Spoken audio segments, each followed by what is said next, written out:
আসসালামু আলাইকুম রহমতুল্লাহ। তিন জিনিসে মাল জমা করে: কাকে, ইন্দুরে, এরকম পিপিলিকা। কাক এরকম মাল জমা করে, সে এক জায়গা থেকে আরেক জায়গায় খাবার নিয়ে আসে, আনে চোখ বুঝে এরকম গোজে, খেরে পালাবিটি গোজে, ঘাসের ভিতরে গোজে, পরে আর কি খুঁজে পায় না।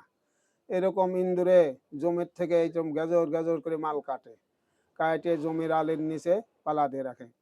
যখন বন্যার পানি চলে আসে, মাল থুয়ে সে মানুষের ঘরে ওঠে।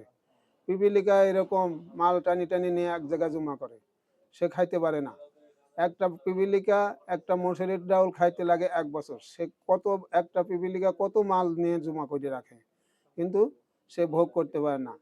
যখন পানি চলে আসে, মাল রাখে সে ওই জায়গার থেকে থুবা থুবা ধরে আরেক জায়গায় পরিবর্তন হয়ে যায়। মানুষ এরকম মাল এরকম জুমার পিছনে লাগছে। হ্যাঁ, মাল জমা করে, মানুষও ভোগ করতে পারে না। এই জন্যে ভাই, আল্লাহ তালা দুনিয়ায় পাঠাইছে আখিরাতে কামাইয়ের জন্যে। এই জন্যে আমরা আখিরাতের কামাই করব, মাল আমাদের মাল এরকম আল্লাহ রাস্তায় খরচ করব। এরকম যে আমরা আমাদের মাল আল্লাহ রাস্তায় খরচ করব, আর এরকম আমরা এরকম এই মাল সহি ব্যবহার শিক্ষা করব।